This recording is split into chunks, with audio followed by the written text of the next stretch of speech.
Hi, boy, what an introduction to our show. Welcome to the Freedom from Religion Foundation's weekly online show, Ask an Atheist. I'm Dan Barker. And I'm Annie Laurie Gaylor. And we have our presidents of the Freedom from Religion Foundation, and we produce this weekly show every Wednesday, noon Central. And as you can see from the clip that we started with today's show, we are going to be talking about churches illegally engaging in partisan politicking, crossing the line. And in particular, we're going to parse the Trump evangelical advisor, Robert Jeffress, and what he's been doing at his megachurch, the First Baptist Church in Dallas, that crosses the line. And we're joined today remotely by Rebecca Markert, FFRF's legal director, and Rebecca will explain what nonprofit groups can and cannot do in an election year, and why the Johnson Amendment that prohibits political activity by tax-exempt groups is so vital to our democracy. So hello there, Rebecca. Hi, thanks for having me. Thanks for joining us. The Freedom from Religion Foundation has now contacted the Internal Revenue Service twice this summer, asking it to investigate illegal partisan politicking by Pastor Robert Jeffress and the First Baptist megachurch in Dallas, Texas. The first complaint stemmed from a church service there on June the 28th when the church invited Vice President Pence to speak. And our second complaint involved a subsequent interview of Jeffress on the Lou Dobbs show on Fox TV, where Dobbs and Jeffress attacked FFRF for making our complaint. During today's show, if you want to make a comment or if you have a question, you can do it right there on Facebook, or you can send an email to askanatheist@ffrf.org, and we'll get to those comments or questions after our show and tell about what's wrong with what Jeffress has said at his megachurch. So let's let the church service itself in question indict itself. We have a bunch of clips so you can share in this. So let's start with that first clip, Bruce. And I want to welcome the literally hundreds of thousands of you who are watching this service across the world online at firstdallas.org, and literally the millions of you who are watching on television or will be listening on radio the July 4th weekend. You are tuned into and watching the Celebrate Freedom service from the First Baptist Church in Dallas. And by the way, speaking of those who may be watching online, I want to say a word of greeting to somebody who happens to be a friend of the Vice President's and a friend of mine. He also happens to be the most resilient, the most courageous, the most faith-friendly president in the history of America, President Donald Trump. And President Trump, we love you. So that's just the beginning of this service, and there was a lot of patriotic music. And briefly, Rebecca, what about that remark? Well, we first want to back up and understand that churches, like all nonprofits, anybody designated as a 501c3 organization, is prohibited from engaging in political campaigns. That means they cannot endorse or oppose political candidates. They can't do that from an official publication or at an official event. So what Jeffress was doing here was at an official service for First Baptist, he was indicating a preference for a political candidate, Donald Trump. Obviously, when he said, "We love you," that indicates to his congregants and, as he said, the literally thousands of people who are watching online, who he prefers for President of the United States. So let's continue with the next clip. And over these last 4 years, we've seen Vice President Pence working alongside our great president, and together they have been able to enact the most pro-life, pro-religious liberty, pro-Israel, pro-conservative judiciary in the history of America. And you know, we saw another milestone. You all keep racking up these milestones, but we saw another one just this week when the United States Senate confirmed the 200th conservative federal judge onto the bench. 200 judges. Talk about a promise made and a promise kept. Here are these judges who are going to serve for several generations to come and shape the moral and spiritual future of our country. Now, I included that clipping. I think he has a right to talk about all the judiciary and his liking for that, but it was the part at the end that bothered me. We might not have written a letter on that alone where he said, Trump has delivered on his promise. That was the part that starts to look to me inappropriate, at least. I included that clip mainly because this is the fundamentalist evangelical Christian nationalist agenda to take over our judiciary. And that's something that interests FFRF in general. Here's the other thing. I mean, it's an interesting clip because you're right. Normally, pastors and congregations, churches can talk about issues.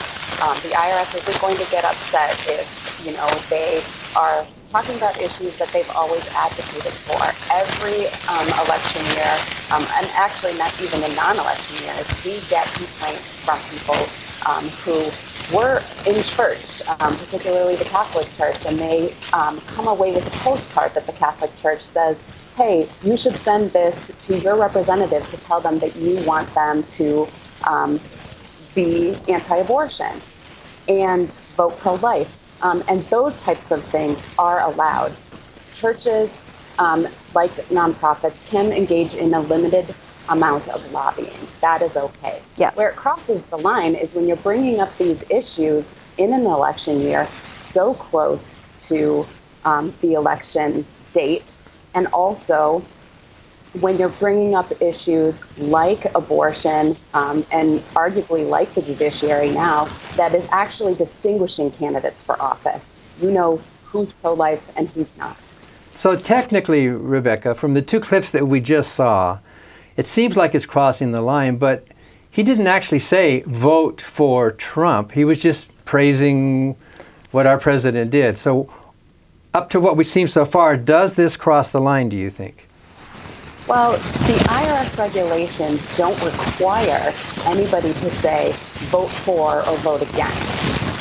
What the IRS regulation says is that they can't oppose or endorse a candidate. And the way that they are going to determine whether that happened, they're going to look at the context of everything that was happening at that event. They're going to look at the words that were used and the issues that were brought up.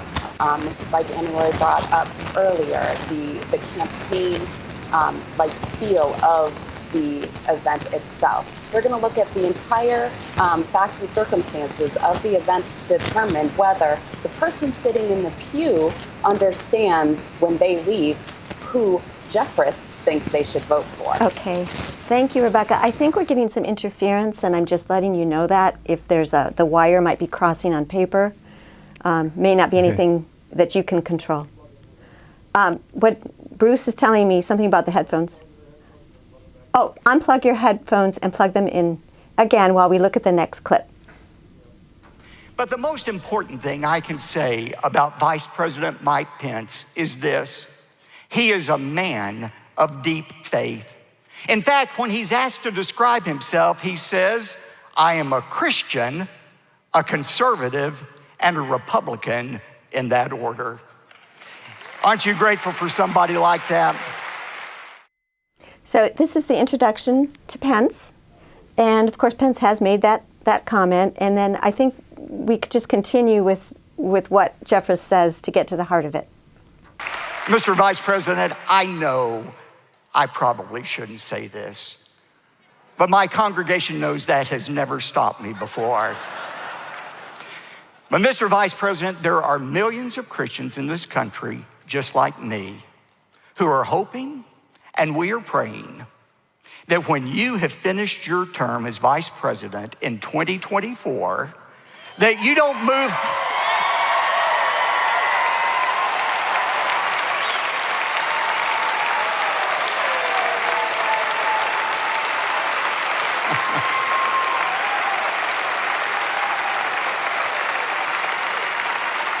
We are praying that when you have finished your term in 2024, we don't want you moving out of the West Wing. We just want you to move down the hall a few doors and continue to build on the legacy of the most faith-friendly president in history. Would you join me in welcoming a great Christian, a great American, a great friend of First Baptist Church Dallas, the Vice President of the United States, Mike Pence. Mr. Vice President, welcome to First Baptist. Aha. Yeah. I think we got to the heart of it. And let's try your talking first for a minute so we see if we've got you back, Rebecca. No, we don't have you. So I'm so sorry. There she goes. Try again. No. This is the trouble with remote work. Well, while our crew tries to figure that out, I can say that that's the heart of what. Take your headphones off, Rebecca. Try taking your headphones off. And then unplug them. Unplug it.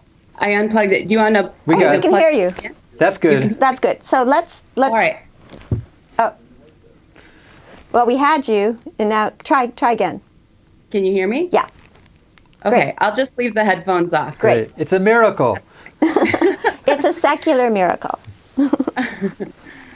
Sorry about that. Yes. So that last clip is definitely where we got to the meat of it. Jeffress admits in the clip, he says, I know I shouldn't say this. So he knows that he's in the wrong about what he's about to do. And then he says, not only do we want you to win this 2020 election, but we want you to go on and win 2024. So he's endorsing for the 2020 election and the 2024 election, both problematic under the IRS regulations. Kind of a double whammy. And that is what our letter said. That was the heart of our complaint to the IRS. I watched this whole thing twice, and we didn't have time to show as many clips as I would have liked. But I do want the viewers to get this notion of what really happened. In addition to Pence, they introduced Governor Abbott, Senator Corbin, the Lieutenant Governor. These are all high GOP Republican partisan candidates. They had HUD Ben Carson come up and speak, kind of giving his testimony, and then also kind of giving a little campaign speech. Was Ted Cruz there, too? No, Ted Cruz was not there. But so the whole thing looked like a political rally, as you can see from the red, white, and balloon, and the banners coming down, and the patriotic music. And then a major speech by Vice President Trump. And there were a lot of things I could have excerpted from this, and I chose not to, but the context of his speech was largely a political speech. He was talking about what the Trump administration has delivered. So I think that's very important to know in this context. But now we have a little excerpt of some of Vice President Pence's other remarks. We believe that faith and family, not government bureaucracy, is the true way of life. And the president concluded by saying, we live by the words of our national motto, in God we trust. So you can see the reaction of the people, and then let's continue to see his remarks. And finally, celebrating freedom means standing up for the values and liberties that we hold dear. As Dr. Jeffress said, that includes appointing now 200 judges to our federal courts who will all uphold the God-given liberties enshrined in our Constitution, like the freedom of speech, the freedom of religion, and the Second Amendment right to keep and bear arms. So hitting some hot button issues with the campaign, and then I think we have a final clip from But before Pence. you go on, I just noticed he has his official vice presidential seal right there on the pulpit. He's speaking in a worship service as an official government actor. Yeah, and I don't know whether that crosses the line or not, Rebecca. Well, so the most important thing to remember is that what the IRS is going to look at to determine whether there's been illegal campaign intervention, they're going to be looking at what the actions of the church are. So what is Jeffress saying? What did the church do? So if they invite Pence to come and speak, in order to make it nonpartisan and not jeopardize their tax-exempt status, they also have to invite other candidates. So they would have to invite Biden and other Democratic officials in the state as well. So this is the clips here of Pence are important because it does provide the context that Annie Laurie was talking about. The IRS is going to look at all facts and circumstances surrounding this event to see if the church crossed the line. And it does transform into a political rally, which Jeffress at the beginning endorsed, and that's what's problematic. Now, I think what's also problematic is this next clip I think is coming up of what Pence says. And with the steady counsel of Pastor Robert Jeffress, our president has also defended religious liberty from the first day of this administration. We restored enforcement of the nation's conscience laws. We ended enforcement of the Johnson Amendment so the freedom of speech does not end at the front door of houses of worship in America.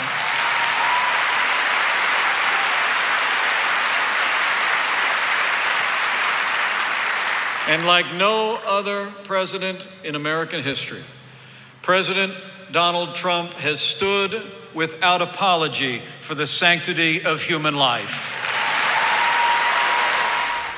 So the bingo here, I think, is what I want to talk about is how he has said that President Trump has ended enforcement of the Johnson Amendment, which is at the heart of what we're talking about today. So Rebecca, do you want to briefly explain what the Johnson Amendment is? Sure. So the Johnson Amendment is that prohibition for tax-exempt organizations, all 501c3 organizations, that prohibits them from engaging in politicking. So all 501c3 organizations, all nonprofits, including FFRF and churches, are prohibited from endorsing or opposing political candidates. They can't engage in any activity that suggests that they are partisan in any way. The Trump administration has been touting for the last 4 years that they are going to destroy this amendment and get rid of it. And Trump has said that we got rid of it in an executive order that he passed in 2000, or that he issued in 2017. He said, this destroys the Johnson Amendment. FFRF sued over that executive order, and then the Department of Justice had to admit in litigation documents that actually that's not what the executive order did. So the Johnson Amendment is still in play. It's still in force. And no matter what Pence and Trump says, it is illegal for churches to engage in this politicking. So I think the question I have is, in fact, the Johnson Amendment being enforced. Because, of course, they have to be very secretive about these investigations. It's not like when you send them a letter, Rebecca, reporting that there's a violation of politicking at a church, that we get a reply saying, oops, we stopped that. They may acknowledge it, but we might wait years to hear whether they do anything, and that depends on whether they release it to the media. So I think this way that Pence phrased this is very concerning, because he didn't say we stopped the Johnson Amendment like Trump usually does. He said we stopped enforcement. So we're going to have to see, what does the IRS do about our complaints about First Baptist Church in Dallas and what we've just seen. Maybe they have stopped enforcement. And then we'll have to do something about it again. Yes, well, we all know that the IRS is woefully underfunded and has always been slow with any of the complaints that we've sent to them. You are right in that when we make a complaint to the IRS, we do get a form letter back from the IRS saying that they got the complaint, but they are not allowed, because of taxpayer privacy, to tell us the results of any investigation that they undergo.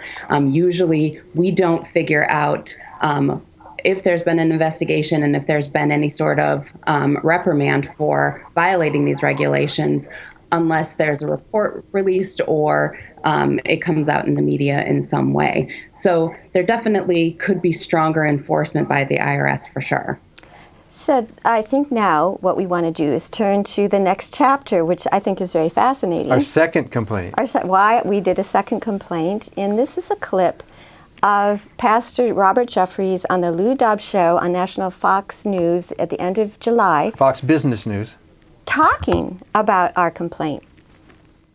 Joining us, Pastor Robert Jeffress, member of the White House Faith Initiative, pastor of the First Baptist Church of Dallas, Fox Business contributor, great American, best-selling author of the new book, Praying for America.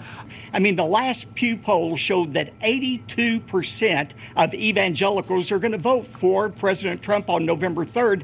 I think the number's going to be higher than that, but I'm going to make this prediction. On November 3rd, there is going to be a tsunami-sized surprise of voters turning out to support our great president, Donald Trump.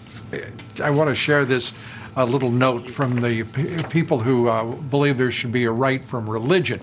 If we could put this up, this statement from the Freedom for Religion Foundation. Those are sweet words. They just shouldn't be in that title, I don't believe. The purpose of the Freedom from Religion Foundation, as stated in its bylaws, are to promote the constitutional principle of separation of state and church, and they've gone after you, asking the IRS to revoke your 501c3 status for saying nice things about the President of the United States. What do you make of this?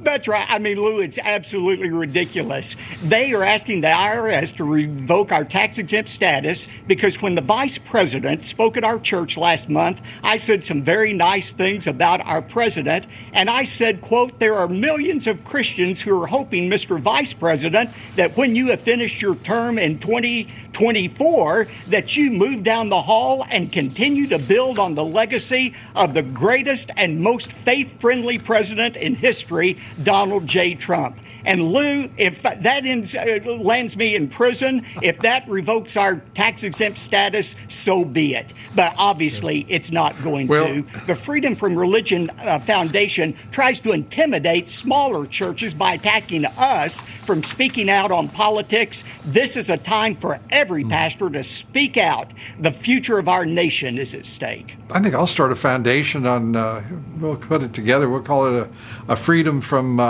atheistic organizations who want to trample those who don't have the resources to stand up to them in law.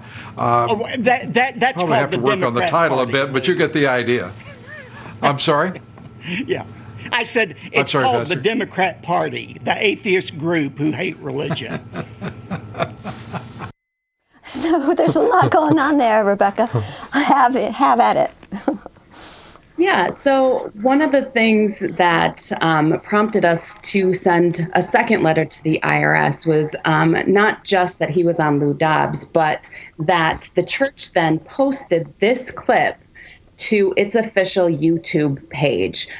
So again, putting it up in an official publication from the church, talking about the political campaign and who Jeffress and thereby the church would endorse for president.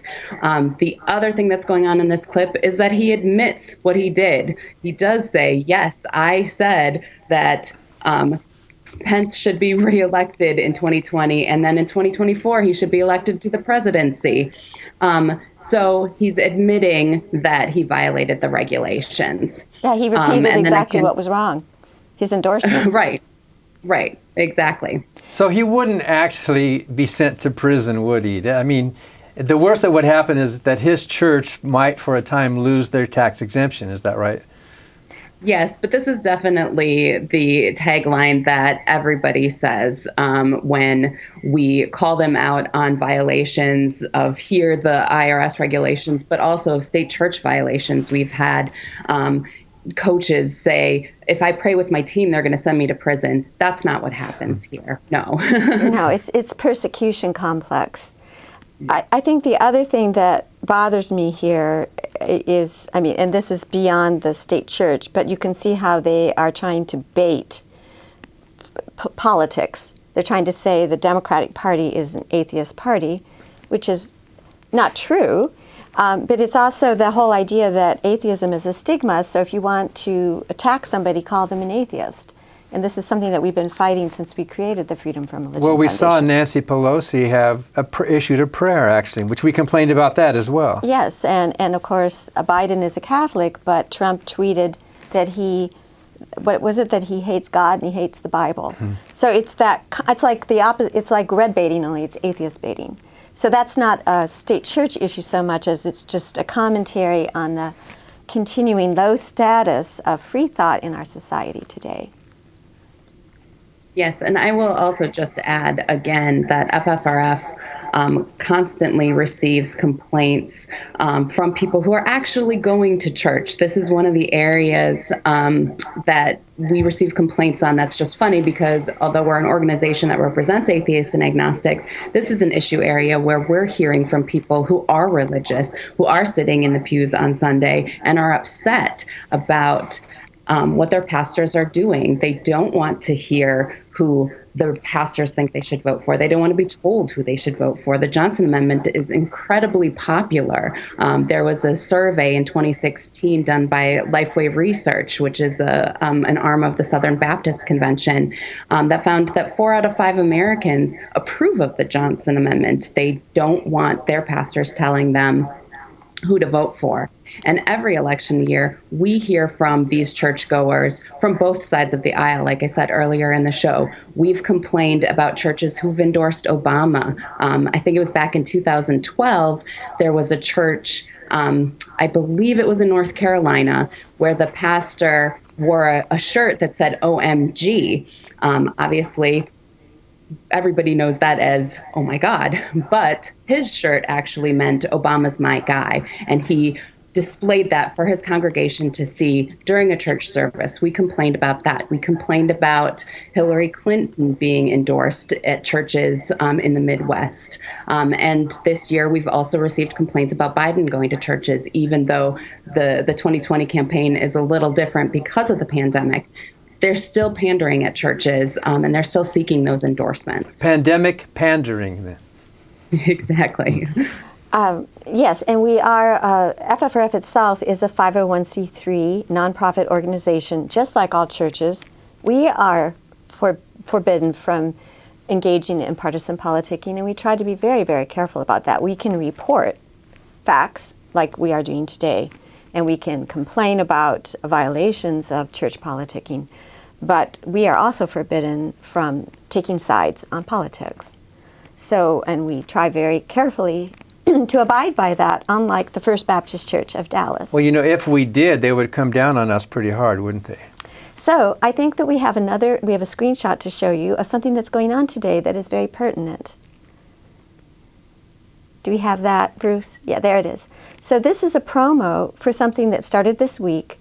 America is a Christian nation. The church can certainly perpetuate that myth and that lie, but what they're doing today is actually rebroadcasting the entire church service of June 28th that the Freedom from Religion Foundation just showed you clips about and that we complained about to the Internal Revenue Service. So once again, they're compounding the violation by promoting Jeffrey's endorsement and this entire service that really looked like a GOP political rally. So any other comments on that, Rebecca?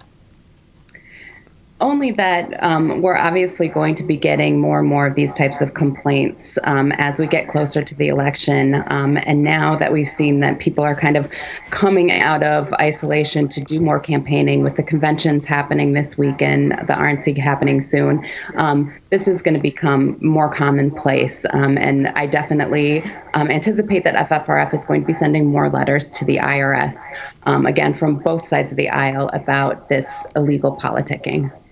And how can people let the Freedom from Religion Foundation know about violations like this or other violations, Rebecca? Sure, they can go to our website. We have a Report a State Church Violation tab on our website. It's under the legal link that we're showing now. Under legal. And you can go and fill out a web form there to let us know what violation is happening in your community.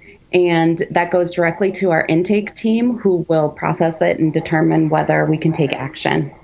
So any other parting information about why, well, let's just talk really, really briefly about why it's such an unfair battle for tax-exempt organizations to use their tax-exempt donations for political purposes, Rebecca?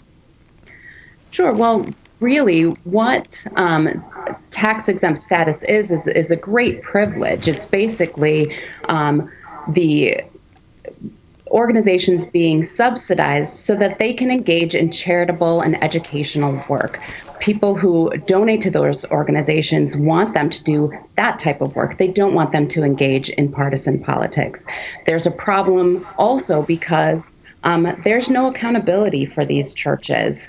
When you give money to a church organization, they don't have to report that anywhere. They don't have to fill out the 990 like other nonprofit organizations do. So there's no financial accountability there. They're basically black holes. And if they are allowed to engage in partisan politics, they're basically becoming a avenue for dark money to be funneled through these organizations. And that's a problem for our American democracy.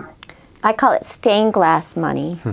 And I think, Dan, you coined that black hole line. The other thing that I would point out is that if you give money to a politician, it's not deductable from your taxes. So that's what's really so wrong about a tax-exempt entity then using its funds or its name, its website, its church sermons to engage in partisan politicking. That's what makes it so unfair. So the church becomes a political PAC with no accountability then. I have a question, Rebecca. We've complained to the IRS. Can anybody complain? Can any of our viewers or our members contact the IRS with this kind of a complaint? Yes. I don't have the website available, but if you go to irs.gov, there is a section of their website that explains how you can also complain yourself to the IRS. We actually have that linked in our FAQ on our website, too, when we talk about church politicking and what churches can and cannot do during election years. But there is a way to contact the IRS yourself and register a complaint. So we just have a little humor to end this segment before we take questions and comments.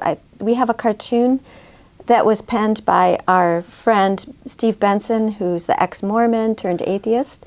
And speaking of another religious figure, and you can see that's Jerry Falwell Jr. Very cozy with the president, just like Jeffress is. One of the first persons to make an endorsement, and he did that from his tax-exempt Liberty University. And Dan, you have a couple lines you like to use about this. Well, you all saw the photograph of him with his arm around this young woman with a glass of what looks like alcoholic beverage, which he later said is just black water. Who's ever heard of black water? I know. Well, now there's a new thing, black water. You can stand there and drink it. And you've all seen that picture. So Steve Benson drew this cartoon, Liberty University, home of the hypocrites, Jerry, fallen to hell president. What? Well, fallen to hell Liberty president. But you have a couple lines yourself about that. So that I responded that, it looks like his trousers don't fall well. Pretty funny. Or that he has finally shown the world that he is not too big for his britches.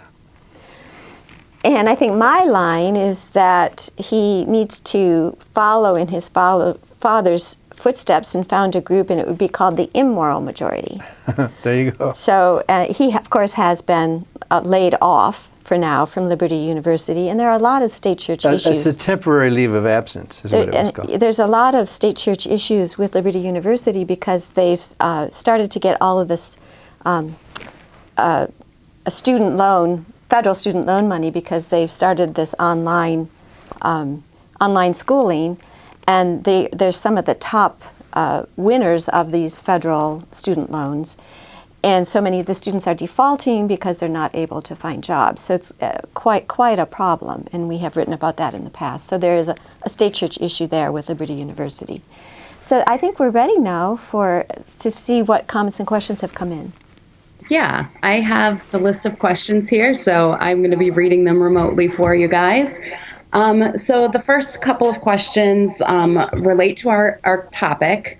Trevor Nelson asks, is it possible to file a suit against the IRS for non-enforcement of existing laws?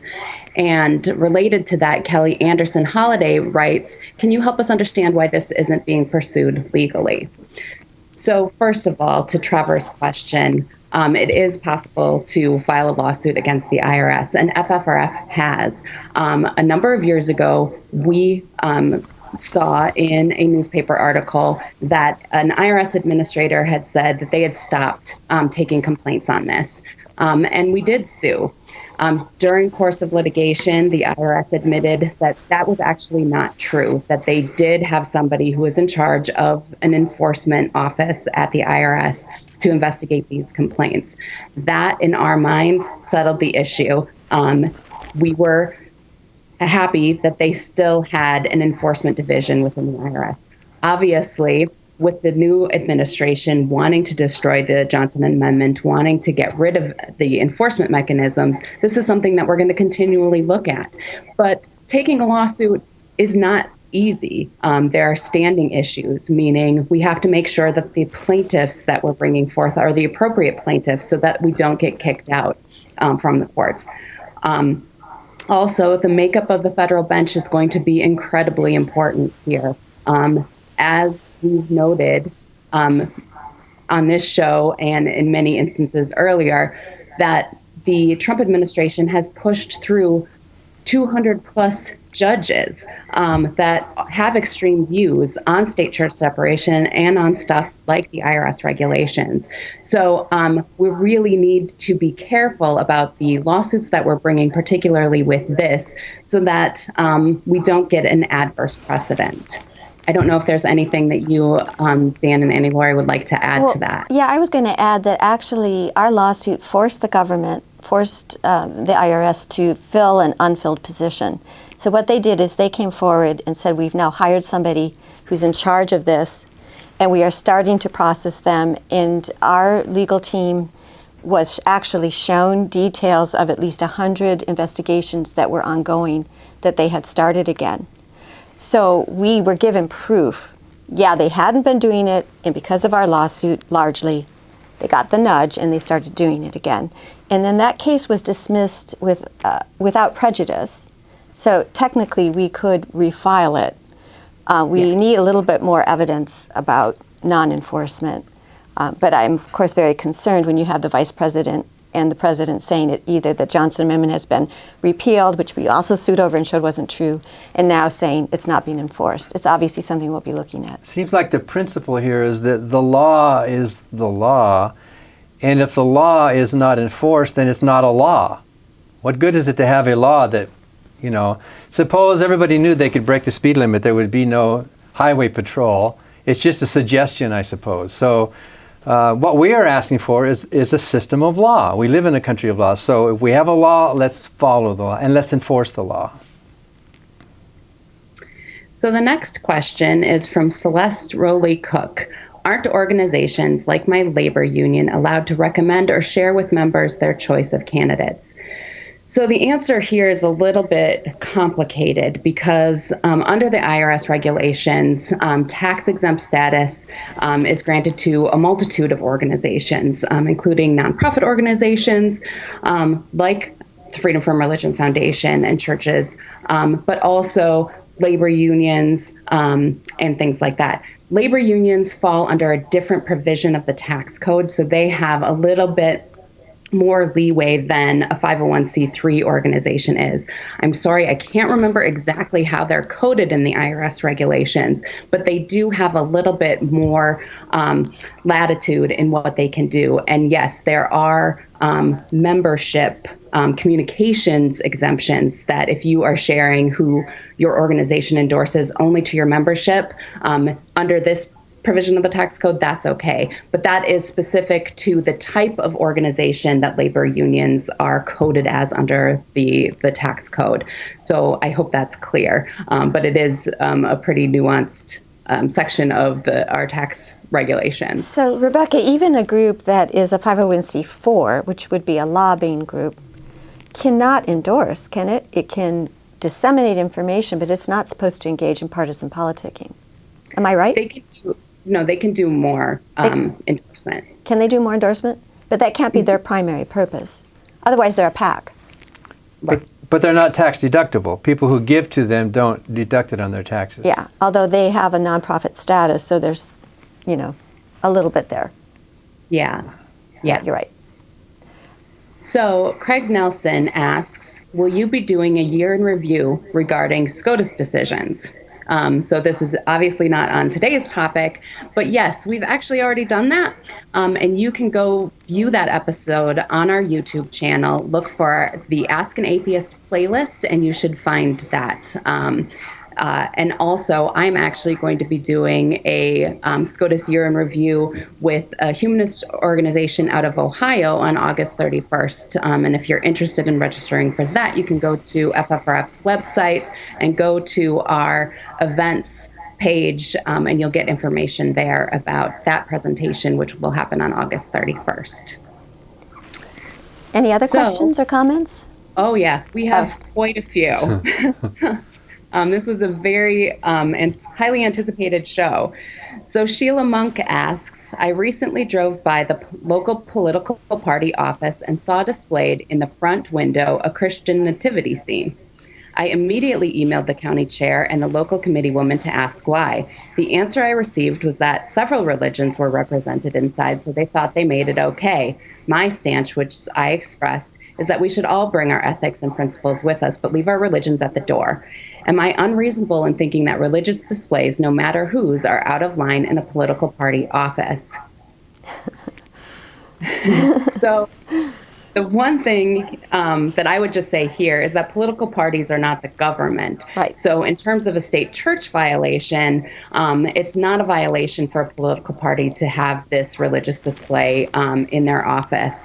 But you are definitely right in asserting that as a member of that political party or a prospective member of that political party, you don't agree with that display and that you think that religion should be left at the door.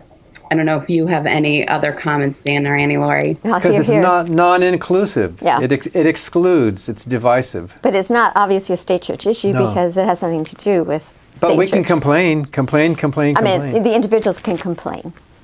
Sure, this is what we would call a consumer complaint, and you are definitely free to do that. That's right. Well, Oldacre asks, if churches were taxed, how much money would we have to fund the nation? I have seen figures, but not for a while. But up to a quarter, and in some cases 50% of some cities and towns are tax exempt. Now that can often include educational institutions that could be secular, public schools and hospitals, for example. But a substantial number of those are religious churches and entities. So you can see it's pretty major. Yeah. And our group would be the first to stand in line to pay taxes if the churches did as well. It should be the same for all nonprofit groups, one way or another. Yeah, the Freedom from Religion Foundation is one of the few national secular organizations, non-religious organizations that has property.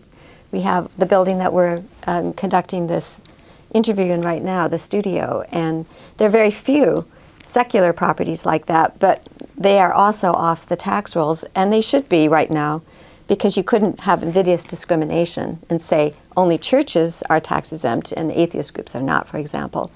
But again, we would be happy to pay our fair share, and we often do pay for other things that churches may not pay, by the way.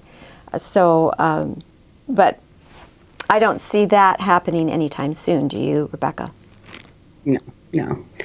No, but it is a favorite question that we get, I think, after almost every Ask an Atheist show. Let's tax the churches. This next question, I think, is probably best for Dan to answer. I think he's probably the most poised person to answer this question. Jonathan asks, I am from Costa Rica. Some friends and I have discussed recently that there is a direct influence of fundamentalist Christian ideologies trickling down from the U.S. to Central American countries. We have noticed a rise in politics that is almost a copy and paste of talking points from the U.S. to influence our society. My question is, based on your experience, is there a formal organization or groups that have the specific purpose to shape or influence Latin American countries with these fundamentalist views? What would you suggest to counter these tendencies in a local way? So I think Annie Laurie is also very poised. I'm not just the only one. So yes, but there's also the influence of the Roman Catholic Church. In fact, the Roman Catholic Church in many of these Latin American countries has concordats, or they have agreements. Even though they might be secular governments on paper, they do have these sort of secondary agreements with the Catholic Church. So it's Roman Catholic conservative politics as well as Protestant. I'm not aware of any concerted political religious group in the United States, but I do know, I used to be a missionary to Mexico. There's all sorts of Protestant mainly groups that are going down into Latin America to try to spread the true gospel. And you can see the fruits of that in the growth of Pentecostalism in many of those countries. On the other hand, right now we're seeing a huge growth in free thinkers, libre pensadores. There's a group, there's an international group of libre pensadores, free thinkers, but Guatemala has a group of humanists. Honduras has a group. Mexico has at least two groups to my knowledge. Puerto Rico has a group. There's groups in Colombia. There's a huge group in Peru as well. So free thought, the free thinkers there, and it's not just free thinkers, but it's also the people in favor of gay marriage and women's rights and all of that.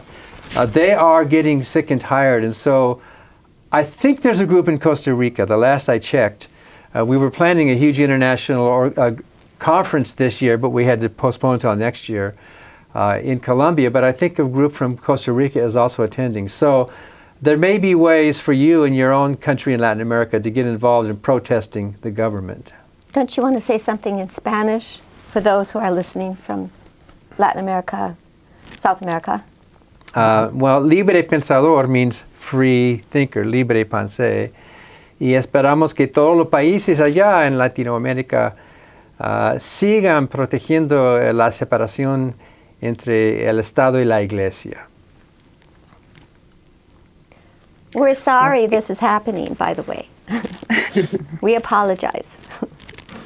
We're doing our best to subdue the religious right in the United States. In fact, FFRF is sponsoring some of these Latin American efforts down there as well. In Puerto Rico especially, where we have the very first essay contest for students in Puerto Rico about, what's the topic this year? We let them choose the topic. Oh, they choose the topic. And it was in Spanish, which I am not fluent in, Dan, but we'll find out So soon. we'll be reading some Spanish student essay contests in a few months, I think. Here. And also we have brought our first lawsuit there, Rebecca. In Puerto That's Rico. right. So soon to have some news on that. Yes. We sued over prayer down in Puerto Rico and are on the precipice of settling that lawsuit with a victory. So that is very exciting. So another question, Kevin Davidson writes, my government supervisor recently announced a grant that she gave to a church from her discretionary funds. Is this unconstitutional? So this is the classic government funding to religion question. And I would ask that Kevin submit more information to our intake team so we can take a look at it. FFRF believes that these funds would be unconstitutional.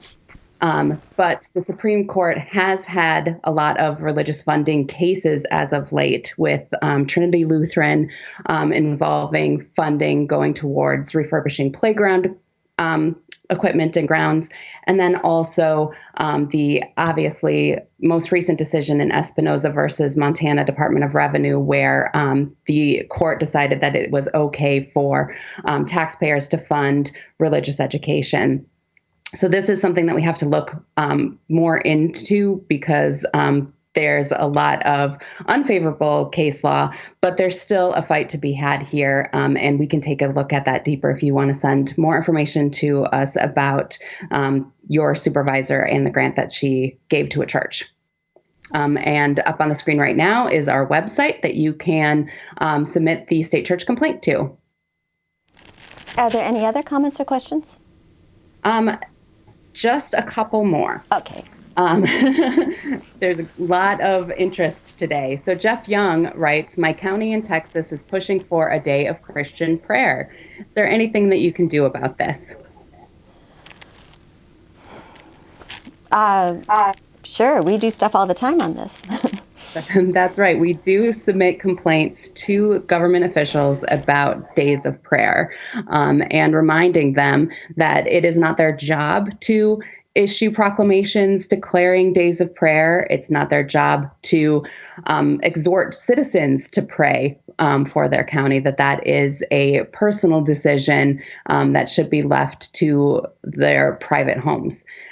So certainly, if you want to, again, send us a complaint, we can take a look at it and write to the government officials. Again, up on the screen is our website where you can submit the state church violation. What if the county said, yeah, we're having a day of prayer, but we could have a day of atheism too, or a day of Islam, or a day, what if they said, we'll just honor all proclamations? Good follow-up. Yeah, the Freedom from Religion Foundation would object to those too. We want the government to be free from religion. We don't view that the answer is add more religions to make it constitutional.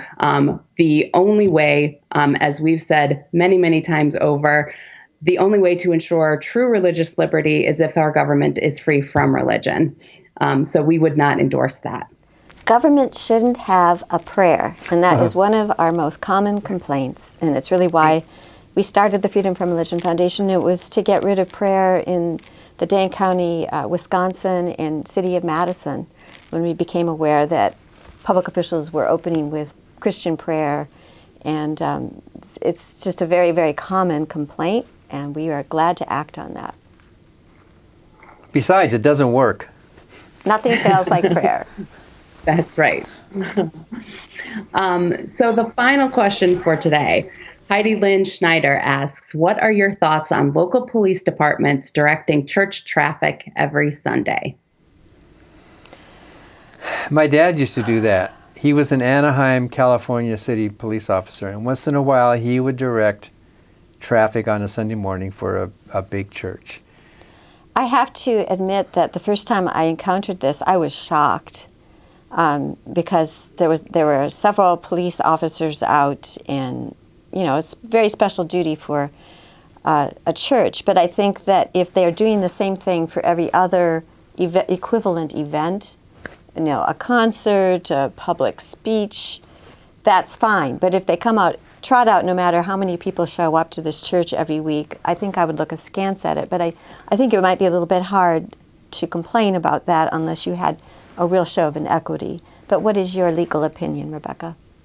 Right. Well, so the courts have deemed this to be constitutional because they are providing a service and really directing safety and in directing traffic. They're just keeping the public safe. So yes, like these mega churches where there's high attendance rates, they want to make sure that people are getting in and out of the parking lot safely. And the courts have decided that that is an okay thing to do. And like Annie Laurie said, as long as they're providing services for other similar events like conventions or concerts and things like that, then there's not really a whole lot that we can do about that.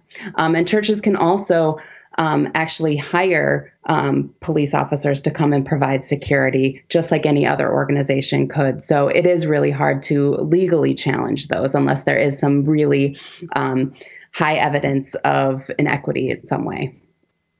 Complaints, though, like free snow removal by a city of a huge church parking lot, for example, that's not appropriate. They should be paying for their own snow removal. We took a case out of Iowa years ago where the water bill was being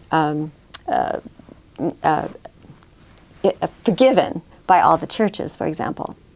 So, that kind of thing. I think there's a lot of stuff like that that goes on at the local level that is Christian or church favoritism that is not offered to anybody else, and everyone else is paying more taxes, where we can really do something about that.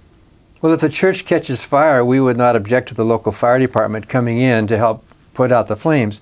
They're not paying taxes, but they are beneficiaries of many governmental services. And that's important to note, because they often do get more services and they don't pay taxes. So, we have to look at each individual circumstance, I guess, to see. Do you have anything else to add? That's it. That's it. And there are no further questions. Well, I think you can see that this is a very major issue, that we have this huge megachurch in Dallas. It's just one of many others like it that are flouting the Johnson Amendment, that are clearly crossing the line in engaging in politicking and letting their congregation know who they want people to vote for. And it is a big problem, especially in an election year. And it's pretty overt, and they have a lot of chutzpah, is all I can say. And we noticed that neither Pastor Jeffress nor Vice President Pence said that the Johnson Amendment was illegal. Neither of them said it was okay to politic. They're just saying they can get away with it now. So let's let them not get away with it. Let's complain. Yeah, and if you're a member of the Freedom from Religion Foundation, thank you so much. You are helping us complain, and if you're not, we'd love to have you join us at FFRF.org. And we'd be glad to send you a sample of our newspaper, Free Thought Today, and love to have you on board. And thank you so much, Rebecca Market, for your expertise in joining us today. And thank you for joining Ask an Atheist. And tune in next week, Wednesdays Central Time, for 12 noon. 12 noon, for another program.